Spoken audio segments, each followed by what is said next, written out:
But delving a little bit into your experience as well. As you talk about industry, and I know a lot of people are affected.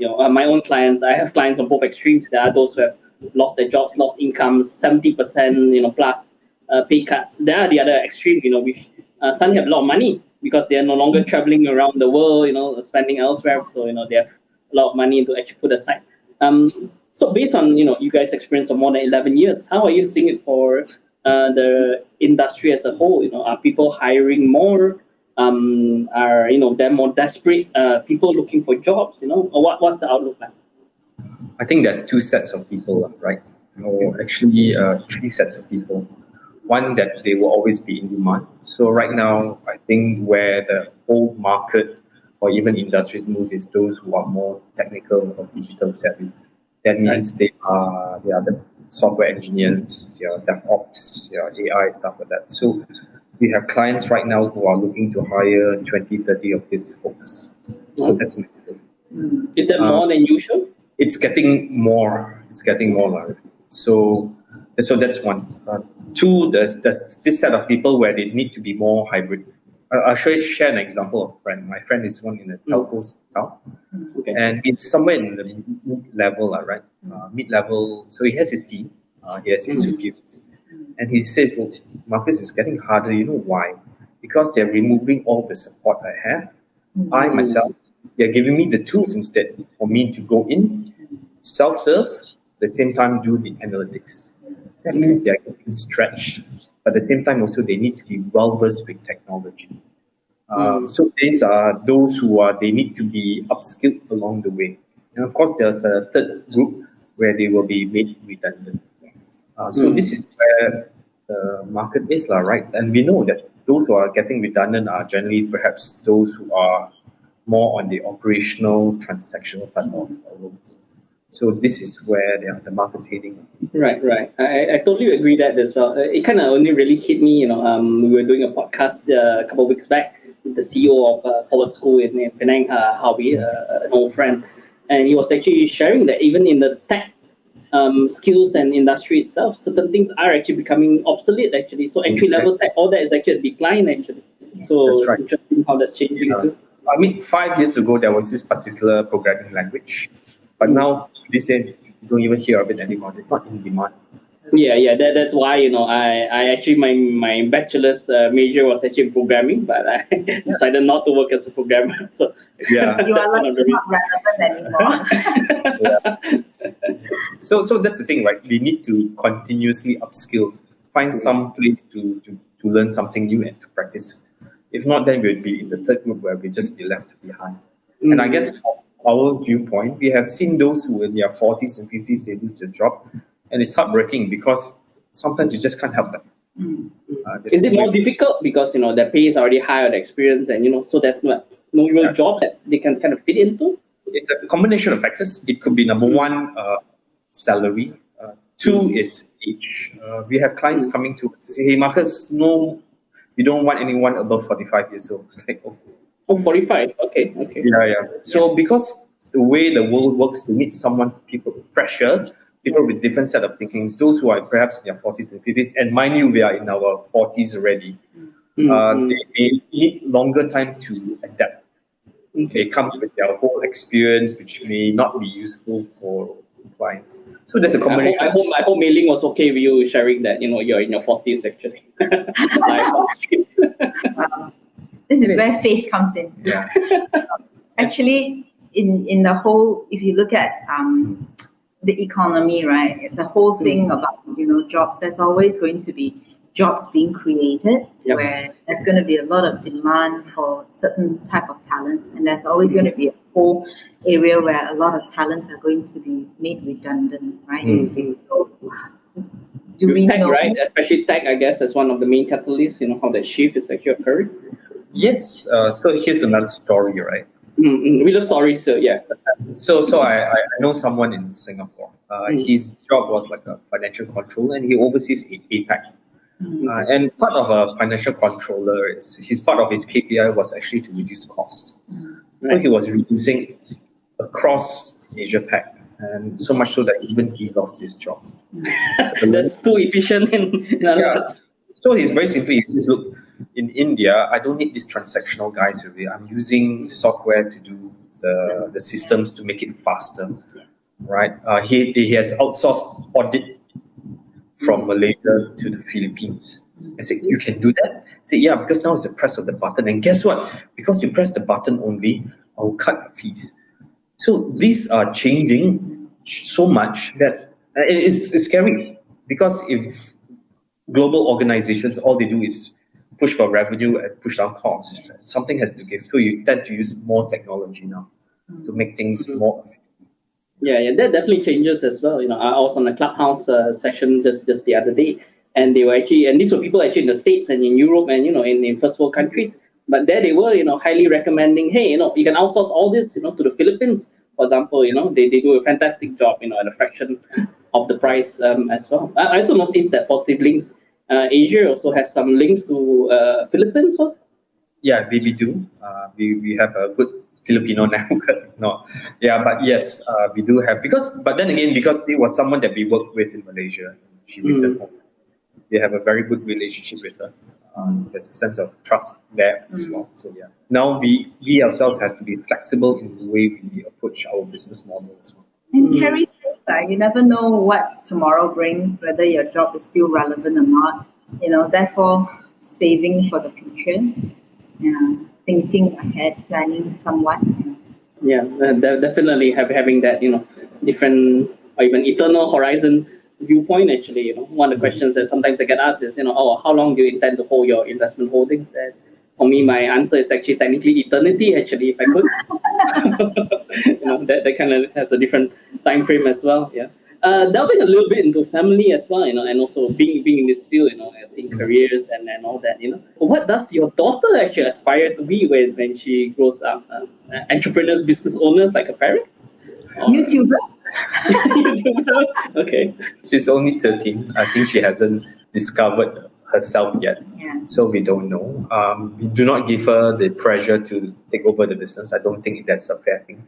Hence, we also need to plan for our business as well, right? In terms of what do we do with it once we get to an age where we can't run it anymore. Yeah, business legacy planning. Yeah, there's one thing, in a future session, we need to be talking about with you guys as well. All right, we're heading into, our third and final segment. So we're talking a little bit about legacy earlier as well. So, if there's a legacy that you could leave behind, to, your family, for Malaysians, citizens of the world, what sort of legacy would you want to leave behind? Talk about legacy, right? It isn't huge scale or anything like that. Okay, for I think there's two kind of impacts we're going to have, like, in terms of legacy. One is on the very micro level. Micro level will be our relationship with our colleagues, our clients, and our candidates, and what kind of positive impact we can do on that level. So I think it's a good enough legacy. It isn't about the biggest buildings or the nicest roads. It's about that relationship where that one instance or one opportunity we have with them can really impart something great. And hopefully that is a good legacy that will multiply over time. Right? That's one. Two, on a slightly more macro level, it's for PositiveLinks, a part of our top line we would like to put into community development. That means working with partners where we can help them from a financial standpoint, where we see that impacts lives. That is actually legacy. Because what we do, we can't do so much, but there's some people who can do a lot more. So why not I support them in their journey, right? So that's how I see legacy for PositiveLinks or even for both Mei Ling and I as well. Okay. Really about the people and all about the community. Yeah. I mean, there's one where we are working with now. They work with refugees, in some cases also undocumented teenagers. Now, do not have much of a future because they don't have IC, right? I can't open my bank account, so on. So working with them and helping them to find their own path, build their own legacy, I think that's something that totally outlasts us. Okay. Definitely. This theme seems recurring as well. Just talking this morning actually with a licensed counselor who was actually working for Doctors Without Borders, and the refugee scene, over in Malaysia. Yeah, true. It's a huge problem, right? If you look at Sabah, you have hundreds and thousands of children and people without documents, and these are generally the third generation in Malaysia already. But yet they cannot go to school, they cannot open a bank account, they cannot get a decent job. That's a problem itself, right? What can we do to make sure that we stop this cycle? Right. Yeah, definitely a socio-economic impact from all that. It's a very layered issue, but we only can do so much, right? Mei Ling, your thoughts actually on legacy, either on a micro scale. I think echoing that, because it's something that the very work that we do deals with people's lives, right? So it has to be with a conscience. And we've always said, every time when we talk to anyone who joins us, the job is there. We put the candidate and the client together. The byproduct of that is the money, right? Yes, the money is important because it's the way to fuel our survival. But however, at the end of the day, this money, back to what I remember or keep reminding myself, it is not ours to keep. In the long term, begin with the end in mind, right? The end in mind, if, like you said, if the timeline is eternity, then however very long it is, I still cannot take not even the smallest bill with me, right? What do we leave behind? Yeah, hopefully we leave behind a legacy that the people that we touch, the closest ones with us, right? There is something that has impacted them for eternity. And then on a wider scale, what else can we do with the wealth entrusted to us? Would you picture your scene to be like at your own funeral? How would you picture it to be like at your own funeral? Take a few moments if you need to. You close your eyes if it helps you to visualize whenever you're ready. Yeah, it's a typical thing, right? It's hit at good ways. So number one, right? I hope to envision, right, that I ended well. Right? What does that mean? Ended well. I'm going to remember this part where how Noah's story ended. The Bible was. What's his pants? He got drunk or something like that. Yeah. And that was the end of the story. Yeah. It shouldn't be like that. So I would love to have if I envision it, someone to say, okay, Marcus led a good life and this is his legacy. I think one powerful time was when I saw late uncle's funeral. And I saw this is the kind of funeral that I want. Because he was a rich man. He served in the church. He was doing his own small video production company, like small house, very small house. His wake, there was three nights. Man, he was packed to the brim. Wow. People came there, they were crying, and this guy his eulogy was awesome, right? People lined up to say, Uncle Victor was a good man. And I thought, this guy's life was rich. I talk about legacy, right? I talk about rich not in a financial way, but enough that he left good money for his life. So much so that she doesn't even have to work today. So that's what financial planning. On the flip side, I've been to one where it was really sad. There was maybe 10 people in the room one night. And the son came up and says, I never really knew my dad. My dad was a drunkard. Said things matter of factly. So he had no relationship. And that was not how I would like to go. That's how I saw it. So my goal or my benchmark will be my uncle's. That his life was amazing. Even to today, right? When his son got married, I think all the relatives, all us, say, we wish Uncle Victor was here. So that is a life well lived. Wow. Yeah, I wish I could have met Uncle Victor as well. We don't normally think about the end enough. I opened up a little bit morbid, right? If I open up a vision for you and dangle every one of us into a vision of what hell looks like, I think everyone would be scared up to go straight into heaven, right? So that's one part of eternity. The other part is thinking, hey, while we are alive, I also want to be remembered I want to remember myself for doing the fun things, I want to try new stuff, travel, enjoy new things, right? Tell stories, right?